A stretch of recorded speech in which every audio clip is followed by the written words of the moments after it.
Great. So, welcome to the How to Be Cheeky visual podcast. My name is April. I'm G.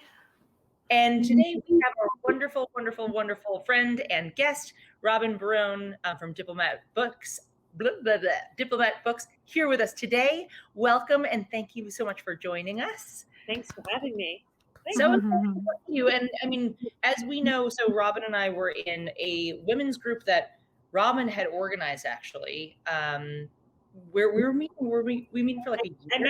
I met you at like some event, and I'm like, she's cool. I want to be her friend and get to know her. And I thought all the other women were very cultish at that event.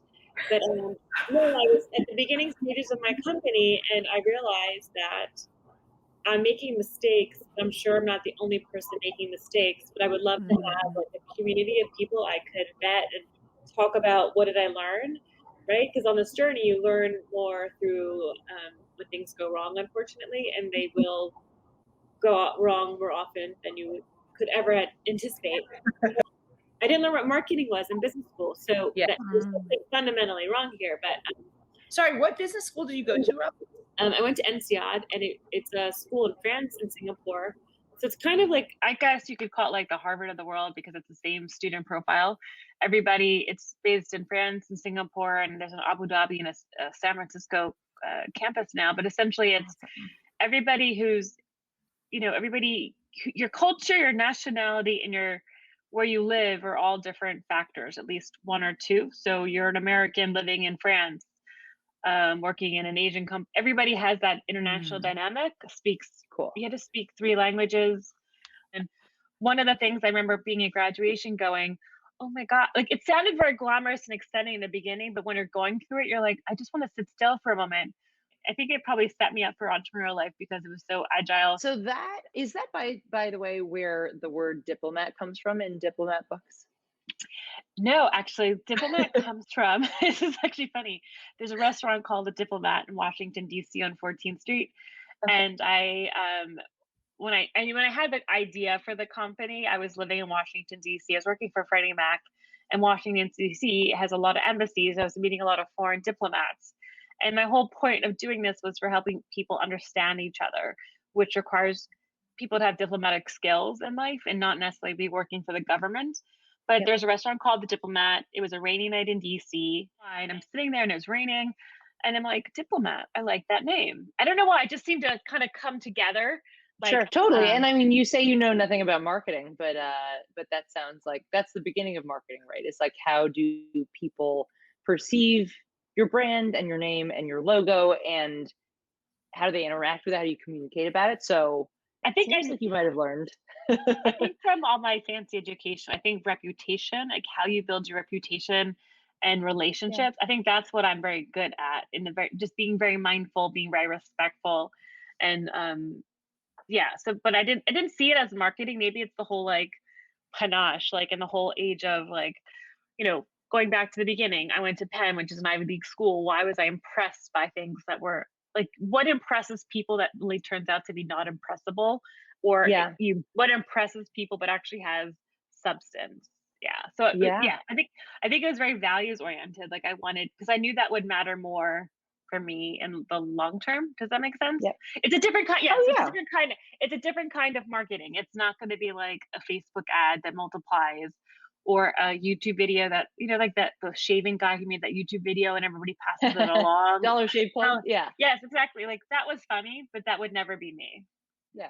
Well, but I mean, wouldn't you agree? And like G and I talk about this all the time too, but like that's your authentic story. And I mean, marketing really is just communicating your story, right? Whether it's for some, again, it's like it's utilizing digital assets to speak about or to engage with other people about their business. But this is, I mean, and I know that we're going to be talking about curiosity a little bit later, but to me, that sounds like part of your authentic sort of narrative of how you've navigated the world.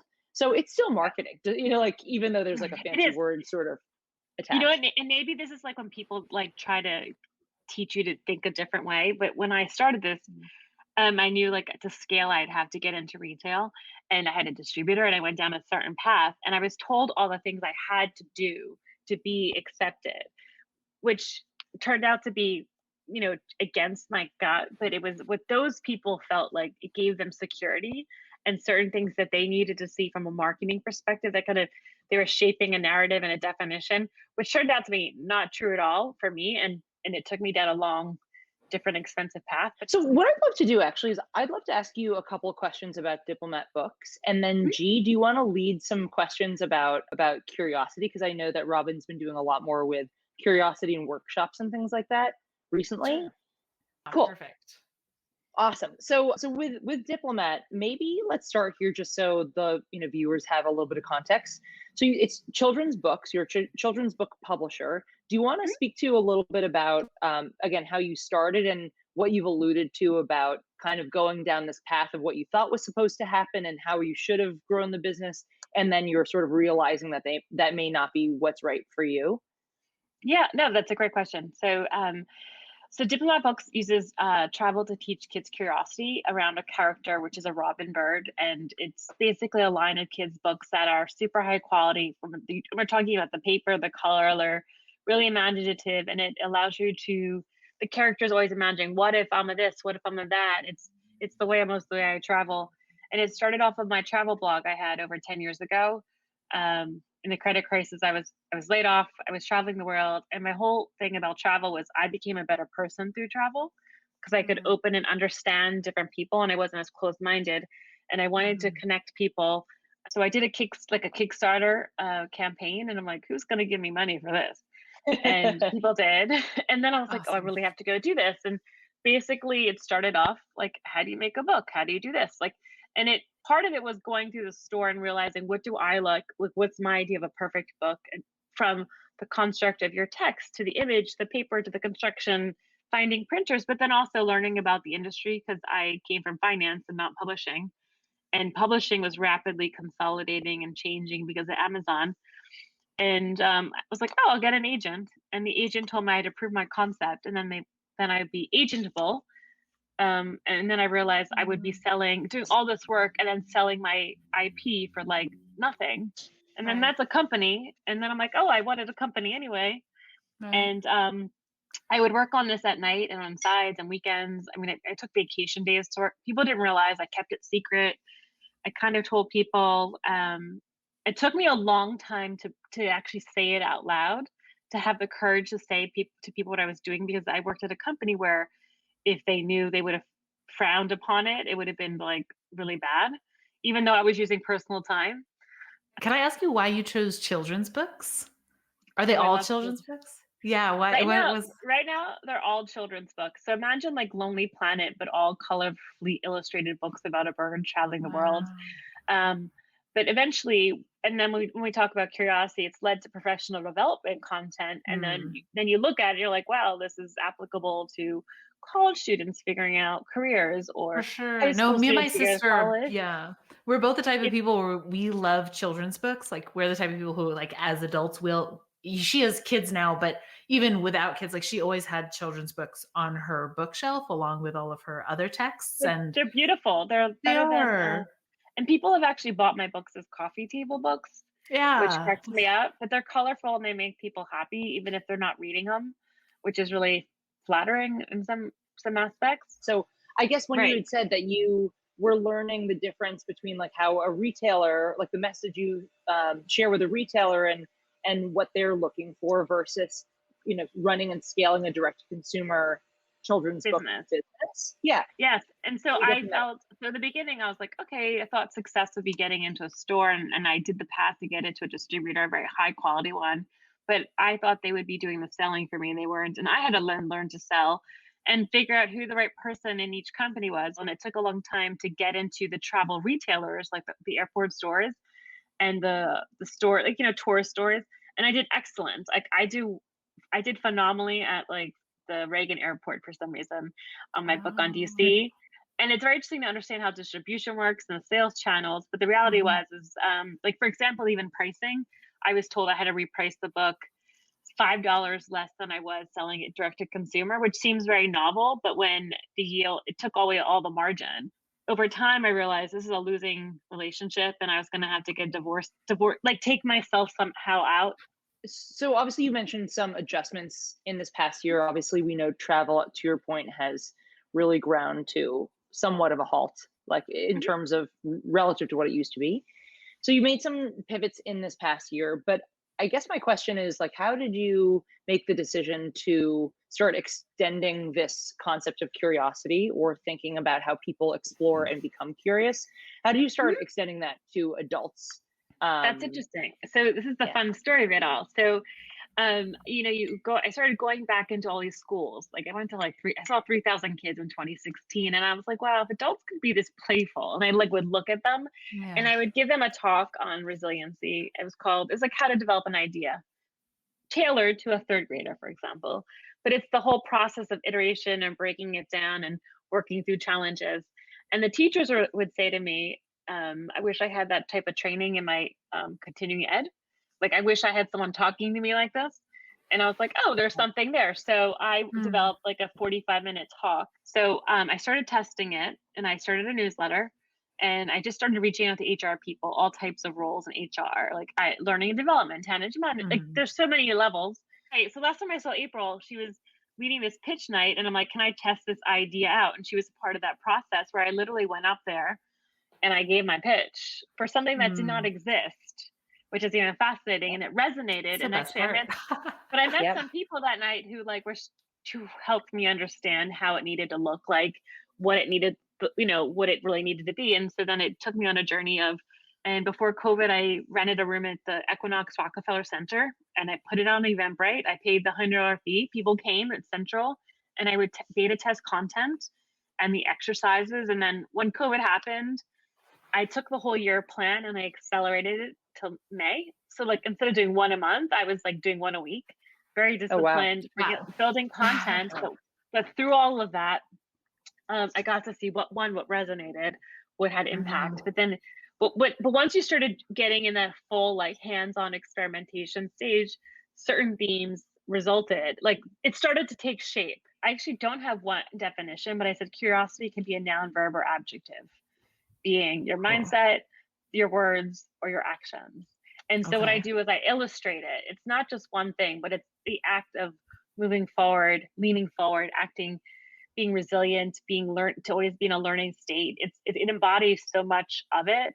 And when I talk a lot about company cultures, and especially the conversations I've had the last few months, there's actually a clear, I had it in front of me. It's a clear list, right, of two types of cultures that are evolving, like the thriving and the unthriving. Now, in the cultures that are thriving, there's a lot of alignment of values, right? The hiring of values, because you can train someone to do the job, skills, but you can't train someone to do the right thing because it's the right thing to do. They're hiring for those values, like the personality fit. Whereas then there's other cultures, which are, some people might call them closed-minded, unevolved. They tend to hire for the look and the feel. Do you fit into this pretty packaged the look? It has nothing to do with the inside. So in order to survive and thrive in this other company, you need to look, feel, sound into the mold. So Robin, I have a question. So years ago, I did half of a master's in dispute resolution, and I think that there's some clear parallels here, which is that I think we can agree that curiosity is it's aspirational, it should exist everywhere, and it's good for the world. In the same way that in my dispute resolution program, people would generally agree, sure, conflict is not great, we'd like to be sort of in agreement, but it's really easy it's easier to resolve conflicts with people who are interested in resolving conflicts. Right. So I kind of feel like there's a parallel of for people who are open to and interested in the idea of curiosity, sure, they're going to eat this right up. Right. But so from my perspective, I'm I could see this being really appealing to HR managers, VP of culture, people like that, who are I want to take what we've got and I want to make sure it doesn't get worse. I want to make sure it only gets better. And we facilitate an open, exciting dialogue within our community. When I think about people who are in conflict, at odds with one another, or are closed-minded, is this even worth pursuing with that sort of body of people? Because being hello, closed-minded person, you should be more curious. Or like the reason you're failing in your relationships is because you're shutting everybody down. Like, am I right in assessing that this is more of a, like, as a principle, like people should be aware of this? I think in general, yes, in the perfect world, but the perfect world won't exist. But the reality of human nature and human odds is there's always going to be somebody who's going to want to be sabotaging, who's not going to want to be collaborative, like who's not going to want to solve. There are going to be narcissists out there creating more problems, but you have to navigate around it. And most of the people that were finding me on the classes came from these companies that were more closed-minded and more toxic behavior. Oh, that's interesting. Yeah, and it was very interesting. Like once I sat down, I looked at the themes, because the other people in the more innovative cultures, they were happy. They were with their people. They found their home. And when I talk to those like talent development people, they just want to make sure that the junior staff get support, keeping and maintaining those values, and up levels their skills. So there's always going to be someone who's going to, and this will be threatening for some people, because some people do like know they want to change, but they don't know how, and they don't take the time to figure it out. But then there'll be people who just don't benefit by change, and they want to keep things in place. But those companies are gonna, they're gonna, I mean, with COVID, the extended nature of COVID is showing that it's going to show all the flaws and cracks, particularly in culture and teams. I know I've talked to several people where this is like a side comment, they've reported like, my boss can't handle the situation and not being able just to walk up, and he calls me constantly all the time, horrendously, all day long, and is obnoxious. Like, and actually some bad behaviors have developed as a result of it. So before, he was so used to just grabbing a coffee, swinging by, sitting down, having a chat, but he can't do that. And it's like, so it's resulted in both directions. This has me really thinking about the way that technology and possibly curiosity could intersect in really interesting ways. I mean, the fact that your computer laptops are being remotely controlled by your and monitored corporate, IT team. But at the same time, I follow a professor on TikTok, actually, and she's a professor of social media marketing. And she teaches like a university class on how to go viral on social media or something. But she shares a lot of other technology news. And one thing that she was sharing was about how one of Amazon's early algorithms for interpreting CVs and resumes was actually so biased against women that they had to throw the entire algorithm away.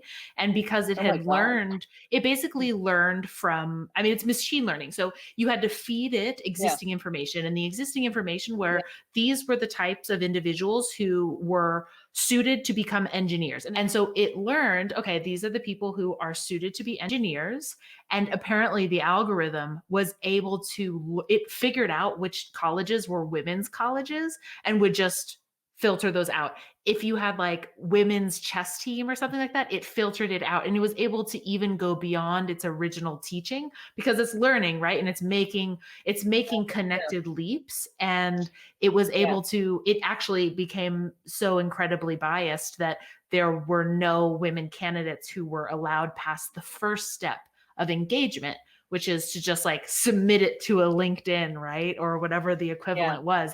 And so I'm just thinking about like, there are so many ways in which technology is taking the infrastructure of our communication, and how we now have to engage with not only the way that people are not necessarily open to learning, but the ways that we're using technology. Are we infusing technology with our own either curiosities or foreclosure on curiosity? And like, if we're, it could be both. So on the flip side, I do think some companies have like these applications, like when they ask you if you want to identify like female, veteran, etc.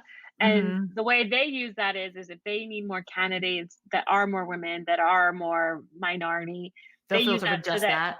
They filter in the flip side so that they can be seeing them and rounding out their.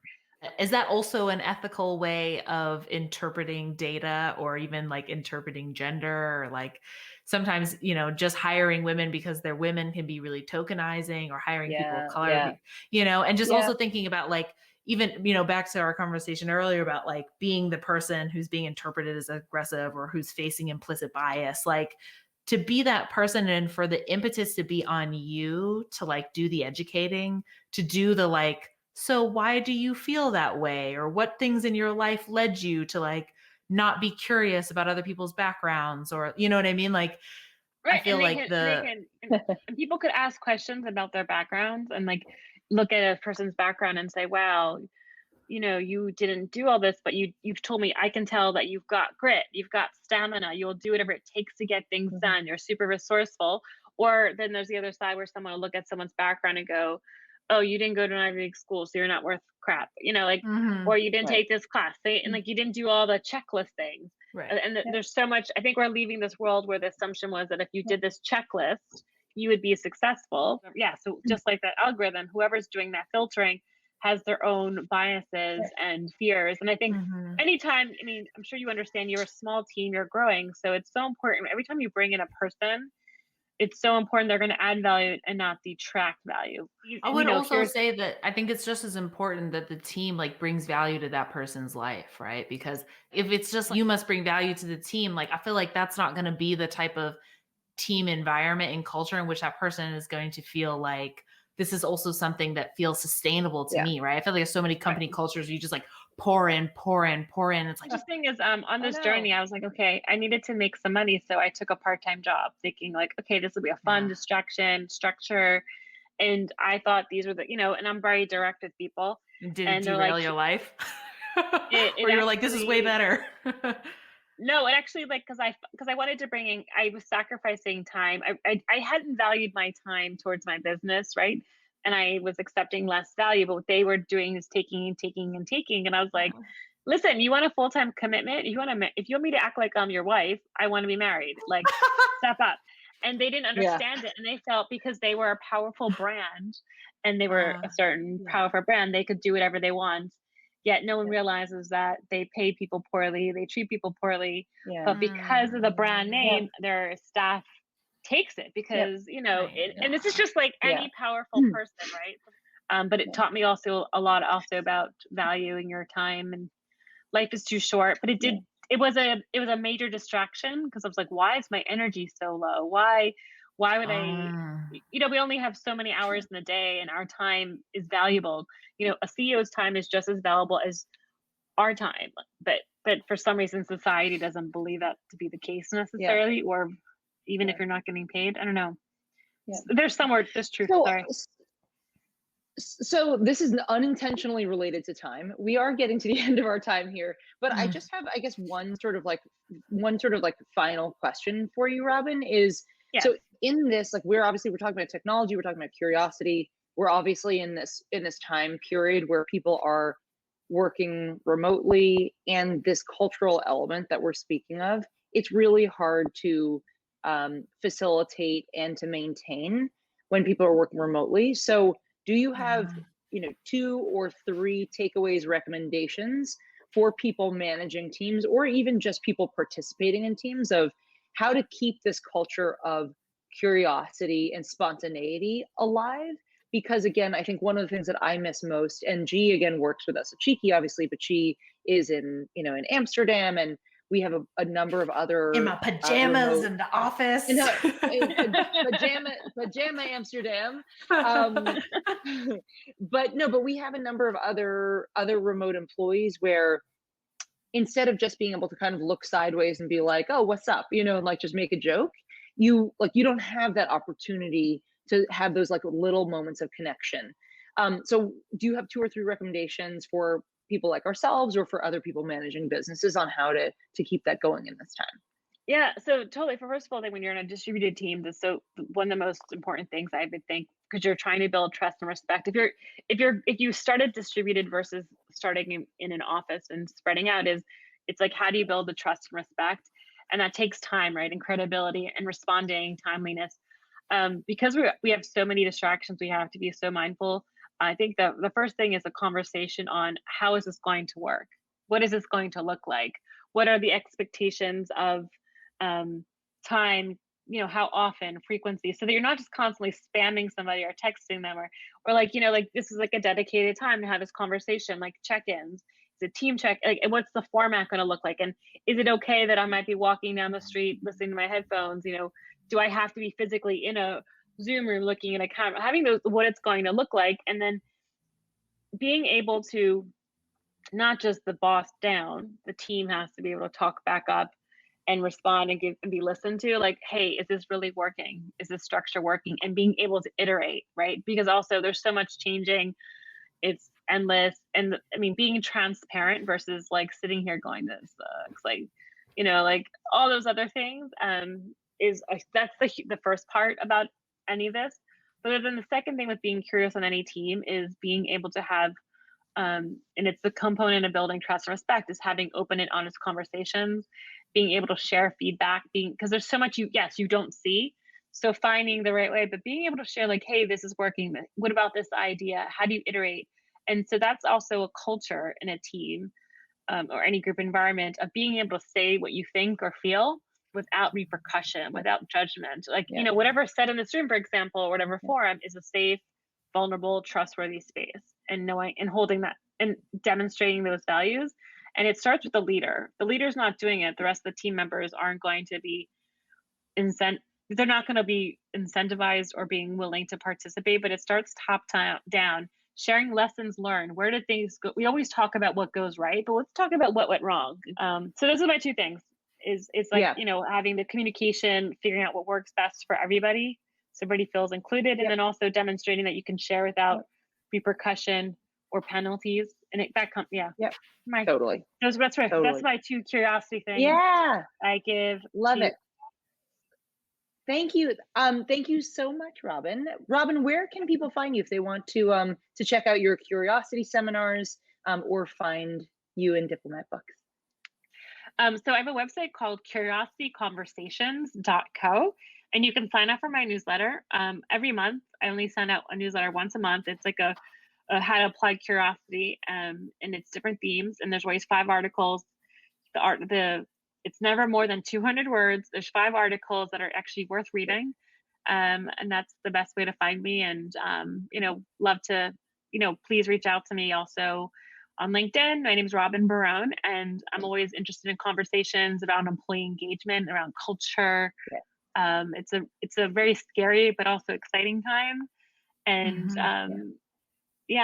that's me. So thank you for this. This is so much fun. I always love seeing you. Yeah, thank you. Thank you it was so great much, catching Robin. up, and to hear everything you're up to. Yeah, really interesting conversation. Thank you. Bye, ladies. All right. Bye. Goodbye. Have a good day to you both.